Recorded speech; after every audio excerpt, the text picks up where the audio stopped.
maybe it's totally different than what we really see. Plan might be different. There is a nice saying, man thinks and God guides.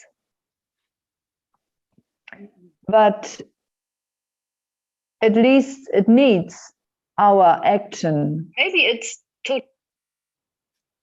totally different than what we really see. Plan might be different. There is. I just hear myself now. What's this? Man thinks and God guides. Let me turn that down. Sorry. Okay, there you go. Okay. I think it's interesting what you said. You said that basically we're making our plan, and our plan, however, could be different than the way that we make it, because man can only see what he sees, but God sees ultimately all the different things. So you allow those things that are coming to you to come to you. And I think that that's awesome. In the past, like years ago, always wanted to know what my true calling was in terms of my job, my profession. And I kept getting all these jobs, different opportunities. People would recruit me for different things. And at one point I stopped and I said, I wasn't going to take any of these recruitments because I wasn't sure if they were my true calling. But actually, what I found is more in line with what you said, that these doors are opening to you for a reason. Okay. And yes. Yeah. There is also some kind of joke that describes it quite well. A little girl once told me this joke. It's about a person drowning in the big ocean, and a boat is coming, and it likes to pick it up, that person, and it says, no, I'm fine. I'm waiting for God's help. Right. And another boat is coming, and a third boat is coming, and he lets all boats pass because he feels there should be another salvation. And finally he drowns and comes up to heaven, and it complains and says, why didn't you help me? And he says, well, I sent you 3 boats. I sent you 3 boats. I sent you a plane. I sent you people to tell you, and you didn't take any of it. And then we sit and we're looking and saying, we're waiting on this great, pie in the sky. And I always listen to and read people who have accomplished great things, read their life stories, biographies and autobiographies. And it's so interesting how when you listen to them, we think they knew exactly what they were doing and how they were going to do it. But they were just walking out the journey, and then things happened that supported what they wanted. So I think the key thing is to continue to walk the journey, to continue to reach out to the people and continue to make those connections. And you don't know, some of them will pan out and be clients of yours and be a part of your program, and some of them won't. But the one guarantee, though, is that if we stop, it won't come. So just the reason why I wasn't earlier in my call now is that I had a friend, I met her 30 years ago, and she visited me here for a few days. And we spent days, and in these days, it was nice meeting, but I felt also it was I was also working, and evening time she was here, and there was a lot of talking, and I felt I never can calm down for myself. But she took so much out of it, and she was very sad about the relationship to her daughter, that she couldn't reach out to her, and now she just called me and she said, I had an accident. I cannot walk anymore, but I took the free membership now with you because I guess it's good to use this time now. And you know what? I cannot understand all what's going on. And I asked my daughter if she could translate me. And I feel this is the perfect thing for her, you know? Excellent. So if I would have blocked her meeting me because I was too busy, because I felt I should attend all these calls now, because I'm new and I want to learn and I don't want to miss anything or so, if I wouldn't have take space for her, this all development couldn't have taken place, you know. And this is sometimes we also need to step away from our direct road. Focus is right, but we need to be very flexible on this focus. Otherwise, we cannot take the people in that might come in only because of us. Right. If we are only focused on our Zooms, like now, someone's coming here, she has pain in the back, and I said, I'm still in a call, I want to follow that call, but you can come at that hour. But isn't it too late then? She said. No, I said, before I have the call. Well, maybe we should do it another time. No, I said, it's fine. So they see my focus, but they see also I don't mind even maybe stopping a bit earlier, because I want to give time to them too. And I guess for people, the most important, pardon? What time is it there in Germany? 8 o'clock in the evening now, 8 p.m. So if we want to take people on the journey, I guess they definitely have to see that we are not excluding from the personal life because of being always online, but that we just take inspirations and are quite enriched by our meetings, but being also offline time enough to care for the people around us. It does not need treatment. It can be just cooking or whatever. Okay, so this is what I hear you saying. I hear you saying that you took time, you made space for this lady, and it turned out to also support you in the business, which is not really what you had anticipated, which is another secret in terms of cultivating your clients and in terms of growing your business. You are focused, you're still focused, but you're not just focused on the business, you're focused on your true goal, which is helping people, and your true goal, which is illuminating them so that they can do better. So you signed off maybe some of the live calls, which may have helped you so that you could reach out to this other lady and support her in what she needed, because that's truly your goal and that's truly your focus. And as a result, it came back to you so that it even supported your business. And I think that's a key secret. So many people sacrifice their personal life and sacrifice themselves running after the business, running after the clients, running after the money, not realizing that if we are true to our focus and our life's purpose, then there's no way that you can go astray. You're not going to miss the clients. They'll come to you because of who you are and because of who you're becoming. I mean, she's drawn to the fact that you were there for her. But also, to take it a step further, Dorothy, I love how you said that the lady came to you, or she contacted you and asked you if you would, help her out. But you said, no. But she said, no, because it's late. And you said, no, come. And you made room and you made space.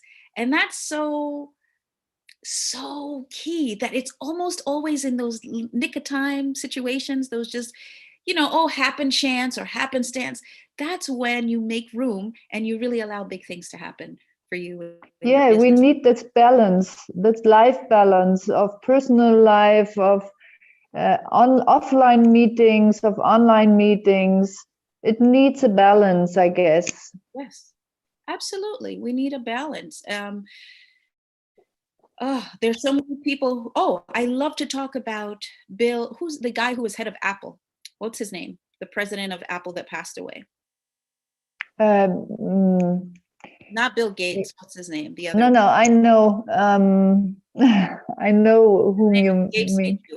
But the thing that I always recall is that he passed away with $10 billion in the bank, 10 billion with a B.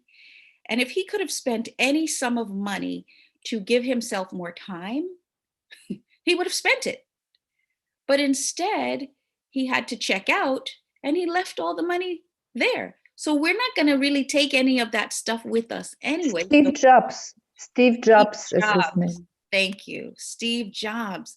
He passed away with $10 billion in the bank. So the concept or the lesson there is we need to focus, yes, on our business, but really spend the time focused on our true calling, because that's and spend the money. Spend the money for people. That's true too, because now that money is spent by his, offspring, by his wife, by other people, as opposed to you truly investing in yourself and investing in the people that you want to invest in so that it can, multiply and come back to you while you're alive. If you overdo it, it doesn't pay off. It really doesn't pay off. Jim Rohn talks about that too. He's another great business owner and business coach. He's the person that Tony Robbins learned from. And he says that you have to count the cost.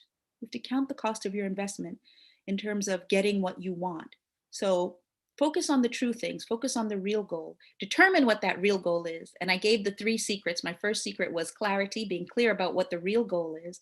2 was then the visualization. And the third thing was then, moving forward and doing it.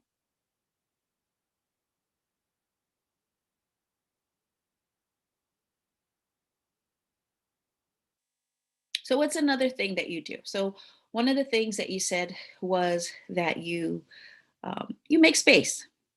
And that's something we need to do. What else do you do in terms of how you're able to acquire your client base? Because you've been successful in the past as well. And you're somebody who's very conscious of the neuroscience and the body. And so how do you go about, I guess, attracting those ideal clients? And getting what you want? Well, I'm going to do something more in internet like before. So somehow people on LinkedIn are connecting to me now, but I'm also somehow things pop up sometimes in the internet on the handy or in Facebook or in Instagram. And I'm definitely looking for people that I find interesting with their idea, with their plans. Could be totally different from me, but those people who I find interest in, those I contact definitely. And next week I have a wonderful Zoom call with a lady that is. She feels quite familiar, but she's a very tough business woman in training and coaching people, first of all, in the whole field of many companies. But the point where I was getting interest in her sharing was she's speaking of Wonder Woman.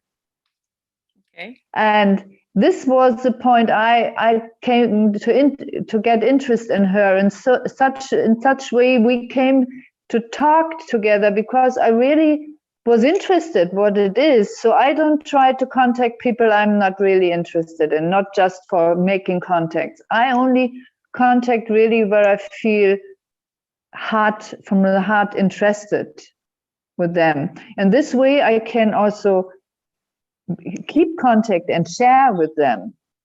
And we will have a Zoom call now next week. And I'm interested in what she's doing, but the point was that she said, I was asking her, what is your vision? And she said, I would love to make this field of Wonder Woman bigger. I don't like to do so much coaching only in companies. And there I didn't say anything, but I just said we should talk. And we have a Zoom meeting now next week, and I'm very happy that it happens, and I don't know what's coming out, but I don't want to make it as a sales meeting. I really feel more strengthened already by what I learned here in NG with the company and with the platform, to say, well, if you really want to make this bigger, maybe this would be great to bring it on this platform. I will speak it out clearly. And I don't try to package this in a way how to say best, because I just speak it out how it is. I always speak quite frankly, but very from the heart with the people. Authentically. So this is another secret. Nobody wants to be sold, but everybody wants to buy. So taking the approach of, oh, I'm going to sell them this or I'm going to sell them that, sometimes it really doesn't work. But the approach that you're taking, where you said you're just going to be authentic and you're going to share and you're going to, open up your heart to whatever it is that they're doing, that's actually what makes people want to buy. Okay. The top salespeople, and I've said it on my show before, are actually people who operate in love. People feel what you're giving out. And if you're giving out this concept or this vibe of, I want to sell you this, I want to get you in my program, then they feel that. And they'll be repelled. But the reason why she responded to you was because you genuinely wanted to talk with her. And like you said, I don't know how it's going to pan out, but I'm open to the conversation and I want to share because you like something that she said. And that's really the secret. That's all it's about. We buy from people that we like. It says you have to like, know, and trust the person in order for them to purchase from you. So the first stage is exactly what you did. I love what you had to say. I love what you shared. Now she's loving you because you liked what she shared. And then from there, it moves forward. And it's so important for us to also, there was another point, something else that you said, the authenticity, definitely being clear about, where you are and who you are in the journey. But there was But inviting her also clearly, speaking up clearly or frankly, what's it all about? What could be her chance here? This is what became more clear for me, that I'm really offering a chance.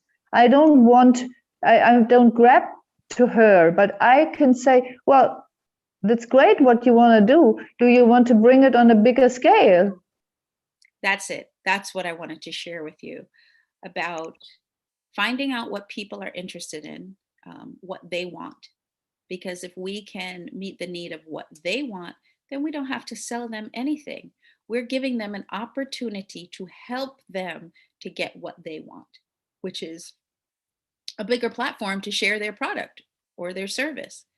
And so as long as we focus on, I'm helping you to move forward with what you want to do by you working with me, then it's so much of an easier concept than I'm going to sell you my product. I'm going to sell you my product.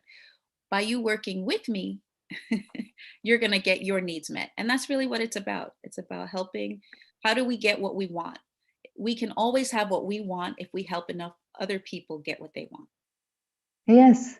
And this morning, a funny feedback came to me, because in Facebook, all different kinds of people try to contact you, right? Yes. And there was one woman, she were looking, I didn't know what she's really doing, but she tried to invite me on her page.